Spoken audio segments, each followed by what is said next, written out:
Hi friends, ಎಲ್ರಿಗೂ ನಮಸ್ಕಾರ. ನಾನಿವತ್ತು ಗೀ ರೈಸ್ನ ಹೇಗೆ ಮಾಡೋದು ಅಂತ ಹೇಳ್ಕೊಡ್ತೀನಿ. ತುಂಬ ಚೆನ್ನಾಗಿರುತ್ತೆ. ಮಕ್ಕಳುಗಳಂತೂ ತುಂಬ ಇಷ್ಟಪಟ್ಟು ತಿನ್ನೋವಂಥ ಗೀ ರೈಸ್ ಇದು. ಈ ಥರ ರೆಸಿಪಿನ ಒಂದು ಸಲ ನಿಮ್ಮ ಮನೇಲಿ ಮಕ್ಳುಗಳಿಗೆ ಮಾಡಿಕೊಡಿ. ಪದೇ ಪದೇ ಇದೇ ಥರ ಮಾಡಿಕೊಡು ಅಮ್ಮ ಅಥವಾ ಅಪ್ಪ ಅಂತ ಕೇಳ್ತಾರೆ. ಸೊ ಸ್ಟಾರ್ಟ್ ಮಾಡೋಣ ಬನ್ನಿ.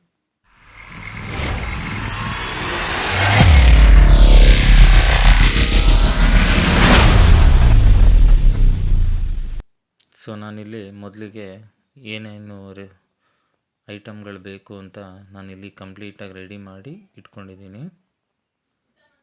ಸೊ ಮೊದಲಿಗೆ ಈ ಚಿಕ್ಕ ಪ್ಲೇಟಲ್ಲಿ ಏನಿದೆ ಇದೆಲ್ಲ ಪಲಾವ್ ಎಲೆ, ಚಕ್ಕೆ, ಕಸ್ತೂರಿ ಮೇಥಿ, ಕಲ್ಲುವ್ವ, ಒಂದು 4-5 ಲವಂಗ, ಒಂದು 3 ಏಲಕ್ಕಿ, ಚಕ್ಕೆ, ಇದಿಷ್ಟನ್ನು ನಾನು ಒಂದು ಪ್ಲೇಟಲ್ಲಿ ಎತ್ತಿಟ್ಕೊಂಡಿದ್ದೀನಿ. ಅದಾದಮೇಲೆ ಈ ಕಡೆ ದೊಡ್ಡ ಪ್ಲೇಟ್ ಇದೆಯಲ್ಲ, ಅಲ್ಲಿ 2 ಸ್ಪೂನ್ ಆಗುವಷ್ಟು ಶುಂಠಿ ಬೆಳ್ಳುಳ್ಳಿ ನಾನು ಜಜ್ಜಿಟ್ಕೊಂಡಿದ್ದೀನಿ.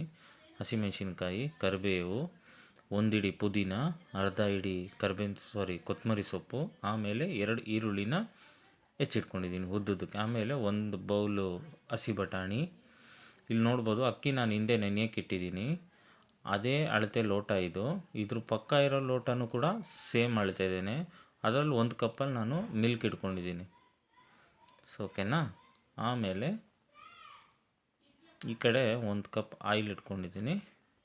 ಇಲ್ಲಿ ಒಂದು 3 ಸ್ಪೂನು ತುಪ್ಪ ಹಾಕ್ಕೊಂಡಿದ್ದೀನಿ. ಸೊ ಬನ್ನಿ ವಿಡಿಯೋ ಸ್ಟಾರ್ಟ್ ಮಾಡೋಣ. ಈಗ ನೋಡಿ, ನಾನು ಒಂದು ಚಿಕ್ಕ ಬಾಣಲಿಯಲ್ಲಿ ನಾನು ಏನು ಈರುಳ್ಳಿ ಹೆಚ್ಚಿಟ್ಕೊಂಡಿದ್ದೆ ಅದರಲ್ಲೇ ಅರ್ಧ ಈರುಳ್ಳಿನ ಸ್ವಲ್ಪ ಎಣ್ಣೆ ಹಾಕ್ಕೊಂಡು ಈ ಥರ ಫ್ರೈಡ್ ಆನಿಯನ್ನ ಮಾಡಿಬಿಟ್ಟಿದ್ದೀನಿ. ಈ ಥರ ಆನಿಯನ್ನ ಕಂಪ್ಲೀಟ್ ಫ್ರೈ ಮಾಡ್ಕೊಳ್ಳಿ, ಕಲರ್ ಚೇಂಜ್ ಆಗೋವರೆಗೂ. ಚೇಂಜ್ ಆದಮೇಲೆ ಒಂದು ಪ್ಲೇಟಲ್ಲಿ ಎತ್ತಿಟ್ಕೊಂಡ್ಬಿಟ್ರೆ ಇದ್ರ ಕೆಲಸ ಮುಗೀತು. ಇದನ್ನೇನಿದ್ರು ನಿಮಗೆ ಲಾಸ್ಟಿಗೆ ಯೂಸ್ ಆಗುತ್ತೆ ಅಷ್ಟೇ. ಸೊ ಒಂದು ಪ್ಲೇಟಲ್ಲಿ ತೆಗ್ದು ಸೈಡಿಗೆ ಇಟ್ಕೊಂಬಿಡಿ.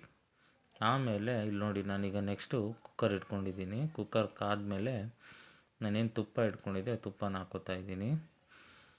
ಆನಿಯನ್ನು ನಾನೇನು ಫ್ರೈ ಮಾಡಿದೆ ಅದರಲ್ಲಿ ಸ್ವಲ್ಪ ಎಣ್ಣೆ ಇತ್ತು, ಸೊ ಅದನ್ನು ಕೂಡ ಹಾಕೋತಾ ಇದ್ದೀನಿ ನಾನಿಲ್ಲಿ. ಅದಾದಮೇಲೆ ಆ ಬೌಲಲ್ಲಿ ಇಟ್ಕೊಂಡಿದ್ನಲ್ಲ, ಅಷ್ಟು ಆಯಿಲ್ ನಾನು ಇವಾಗ ಹಾಕಲ್ಲ. ಅದರಲ್ಲಿ ಒಂದು ಸ್ವಲ್ಪ ಹಾಕಿ ಮಿಕ್ಕಿದ ಆಯಿಲ್ ನಾನು ಎತ್ತಿಡ್ತಾ ಇದ್ದೀನಿ. ಯಾಕಂದರೆ ಅಲ್ಲಿ ಬಾಣಲಿಯಲ್ಲಿ ಸ್ವಲ್ಪ ಆಯಿಲ್ ಇತ್ತಲ್ಲ, ಸೊ ಹಾಗಾಗಿ. ಈಗ ಚೆನ್ನಾಗಿ ಎಣ್ಣೆ ಕಾದಿದೆ, ಎಣ್ಣೆ ತುಪ್ಪ. ಈಗ ನಾನು ಪಲಾವ್ ಎಲೆ, ಚಕ್ಕೆ, ಲವಂಗ ಎಲ್ಲ ಏನಿತ್ತು ಅದನ್ನು ನಾನೀಗ ಹಾಕೋತಾ ಇದ್ದೀನಿ. ಉರಿ ಕಮ್ಮಿ ಮಾಡ್ಕೊಳ್ಳಿ ಇದು ಹಾಕ್ಕೊಂಡಿದ್ದ ತಕ್ಷಣ. ನೋಡಿ, ಚೆನ್ನಾಗಿ ಒಂದು ಸಲ ಈ ಥರ ಮಿಕ್ಸ್ ಮಾಡ್ಕೊಂಡ್ಮೇಲೆ ಕರ್ಬೇವಿನ ಸೊಪ್ಪು ಹಾಕ್ಕೊಂಬಿಡಿ. ಒಂದು ಕರ್ಬೇವಿನ ಸೊಪ್ಪು ನಾನಿಲ್ಲಿ 5ರಿಂದ 6 ಎಲೆ ತೊಗೊಂಡಿದ್ದೀನಿ. ಅದಾದಮೇಲೆ ಹಸಿಮೆಣ್ಸಿನ್ಕಾಯಿ, ಅದನ್ನು ಕೂಡ ಅಷ್ಟೇ ಒಂದು 3 ತೊಗೊಂಡಿದ್ದೀನಿ ನಾನು. ಅದನ್ನು ಹೆಚ್ಕೊಂಡಿದ್ದೀನಿ ಉದ್ದುದ್ದಕ್ಕೆ, ಅದನ್ನು ಕೂಡ ಹಾಕ್ಕೊಂಡಿದ್ದೀನಿ. ಹಸಿಮೆಣ್ಸಿನ್ಕಾಯಿ ಹಾಕ್ಕೊಂಡ್ಮೇಲೆ ಒಂದು ಸಲ ಮಿಕ್ಸ್ ಮಾಡ್ಕೊಳ್ಳಿ. ಸ್ವಲ್ಪ ಕಲರ್ ಚೇಂಜ್ ಆಗೋವರೆಗೂ ಹಾಗೆ ಬಿಡಿ. ಅದಾದಮೇಲೆ ನಾನು ಈರುಳ್ಳಿ ಹೆಚ್ಚಿಟ್ಕೊಂಡಿದ್ನಲ್ಲ ಅದನ್ನು ಕೂಡ ನಾನು ಇವಾಗ ಹಾಕೋತೀನಿ. ನೋಡಿ, ಈಗ ಹಸಿಮೆಣ್ಸಿನ್ಕಾಯಿ ಕಂಪ್ಲೀಟಾಗಿ ಫ್ರೈ ಆಗಿದೆ. ಈಗ ಈರುಳ್ಳಿ ನಾನು ಹಾಕ್ಕೊಂಡಿದ್ದೀನಿ. ಈರುಳ್ಳಿನೂ ಕೂಡ ಅಷ್ಟೇ ಸ್ವಲ್ಪ ಕಲರ್ ಚೇಂಜ್ ಆಗೋವರೆಗೂ ಚೆನ್ನಾಗಿ ಫ್ರೈ ಮಾಡ್ಕೋಬೇಕು.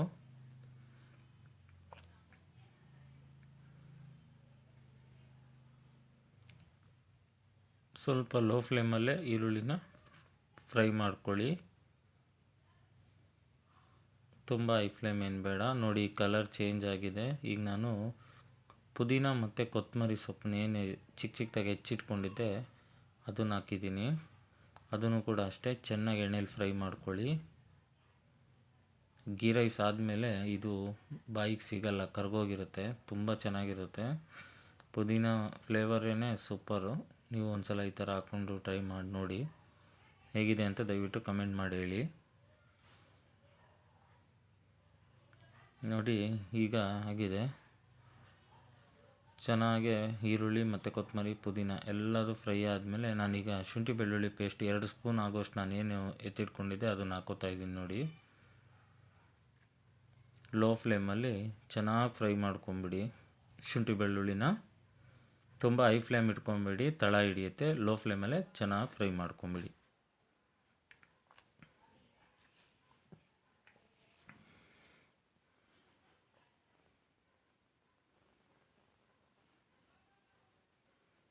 ಥರ ಚೆನ್ನಾಗಿ ಸೈಡಿಂದೆಲ್ಲ ಕ್ಲೀನಾಗಿ ಮಿಕ್ಸ್ ಮಾಡ್ಕೊಳ್ಳಿ. ಶುಂಠಿ ಬೆಳ್ಳುಳ್ಳಿ ಅಂದಮೇಲೆ ಸ್ವಲ್ಪ ಹಸಿ ವಾಸನೆ ಹೋಗಿ ಸ್ವಲ್ಪ ಟೈಮ್ ತೊಗೊಳುತ್ತೆ. ಟೈಮ್ ಕೊಡಿ, ಹಸಿ ವಾಸನೆ ಹೋಗುತ್ತೆ. ನೋಡಿ ಈಗ ಹೋಗಿದೆ. ಸೊ ನಾನಿಲ್ಲಿ ಒಂದು 1.5 ಸ್ಪೂನ್ ಉಪ್ಪು ಹಾಕೋತಾ ಇದ್ದೀನಿ. 1 ಲೋಟ ಅಕ್ಕಿಗೆ ನೀವು ನೋಡಿಕೊಂಡು ಉಪ್ಪು ಹಾಕ್ಕೊಳ್ಳಿ. ಚೆನ್ನಾಗಿ ಒಂದು ಸಲ ಕ್ಲೀನಾಗಿ ಮಿಕ್ಸ್ ಮಾಡ್ಕೊಂಬಿಡಿ.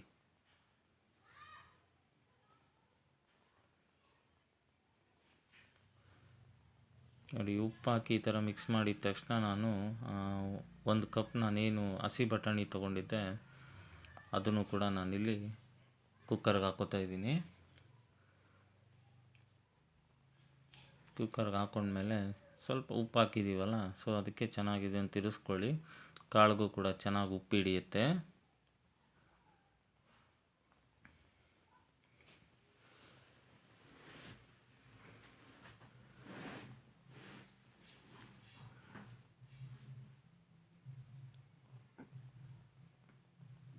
ನಾನು ಯಾವುದನ್ನು ಕೂಡ ಹೈ ಫ್ಲೇಮ್ ಇಟ್ಕೊಂಡು ಫ್ರೈ ಮಾಡ್ಕೊಂಡಿಲ್ಲ. ಎಲ್ಲದನ್ನು ಕೂಡ ಲೋ ಫ್ಲೇಮಲ್ಲೇ ನಾನು ಇದನ್ನು ಫ್ರೈ ಮಾಡಿರೋದು. ಎಷ್ಟು ನಾವು ಲೋ ಫ್ಲೇಮಲ್ಲಿ ಮಾಡ್ತೀವಿ ಅಷ್ಟು ಚೆನ್ನಾಗಿ ಅಡುಗೆ, ಯಾವುದೇ ಒಂದು ಅಡುಗೆ ಆದರೂ ಚೆನ್ನಾಗಿ ಬರುತ್ತೆ. ನೋಡಿ ಈಗ ಕಂಪ್ಲೀಟ್ ಬೆಂದಿದೆ. ಸೊ ಈಗ ನಾನು 1 ಲೋಟ ಹಾಲು ಏನು ತೊಗೊಂಡಿದ್ದೆ ಆ ಹಾಲನ್ನ ಹಾಕೋತಾ ಇದ್ದೀನಿ. ಅದರಲ್ಲಿ ನಾನು 1 ಲೋಟಕ್ಕೆ 2 ಲೋಟ ನೀರು ಹಾಕೋಬೇಕಾಯಿತು. ಅದರಲ್ಲಿ 1 ಲೋಟ ಹಾಲು ಹಾಕ್ಕೊಂಡಿದ್ದೀನಿ, ಇನ್ನೊಂದು ಲೋಟದಲ್ಲಿ 3/4 ನೀರು ಹಾಕೋತಾ ಇದ್ದೀನಿ. ಅಂದರೆ 1/4 ಭಾಗ ಕಡಿಮೆ ಹಾಕೋತಾ ಇದ್ದೀನಿ. ನೋಡಿ ಅಷ್ಟೇ. ಇದನ್ನು ಸ್ವಲ್ಪ ಈಗ ಹೈ ಫ್ಲೇಮ್ ಇಟ್ಬಿಟ್ಟು ಸ್ವಲ್ಪ ಕುದಿಯೋಕ್ಕೆ ಬಿಡಬೇಕು. ನೋಡಿ ಈಗ ಲೈಟಾಗಿ ಕುದೀತಾ ಇದೆ. ನೋಡಿ ಎಷ್ಟು ಚೆನ್ನಾಗಿ ಕಾಣಿಸ್ತಾ ಇದೆ ಅಂತ. ತುಂಬ ಚೆನ್ನಾಗಿರುತ್ತೆ. ದಯವಿಟ್ಟು ಒಂದು ಸಲ ನೀವು ಟ್ರೈ ಮಾಡಿ ಹೇಗಿದೆ ಅಂತ ಹೇಳಿ ನನಗೆ. ನೋಡಿ ಈಗ 1-2 ನಿಮಿಷ ಬಿಟ್ಟ ಮೇಲೆ ಇದನ್ನು ಈ ಥರ ಕುದಿಯೋಕ್ಕೆ ಸ್ಟಾರ್ಟ್ ಆಗುತ್ತೆ. ಚೆನ್ನಾಗಿ ಕುದೀತಾ ಇರುತ್ತೆ. ಈಗ ನಾನೇನು 1 ಲೋಟ ಅಕ್ಕಿನ ನೆನೆಸಿಟ್ಟಿದ್ದೆ, ನೀರೆಲ್ಲ ಸೋಸ್ಕೊಂಡು ನಾನಿಲ್ಲಿ ಅಕ್ಕಿನ ಹಾಕೋತಾ ಇದ್ದೀನಿ.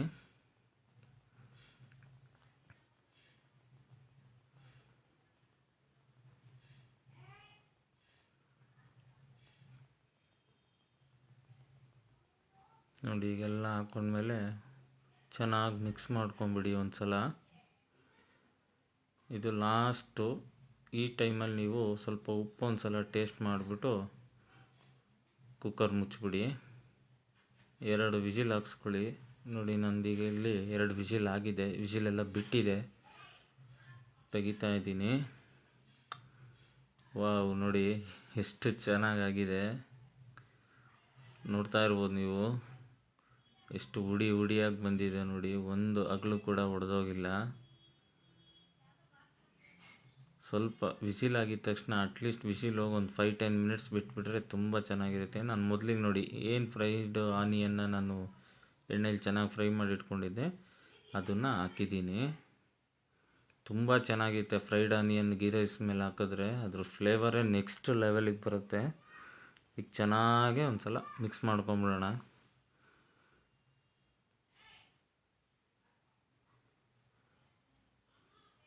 ಅಷ್ಟೇ, ಎಲ್ಲ ಒಂದು ಸಲ ಮಿಕ್ಸ್ ಮಾಡ್ಕೊಂಬಿಟ್ರೆ ಮುಗ್ದೋಯ್ತು. ಬೆಳಿಗ್ಗೆ ಹೊತ್ತು ತಿಂಡಿಗೆ ತುಂಬ ಚೆನ್ನಾಗಿರುತ್ತೆ ಇದು.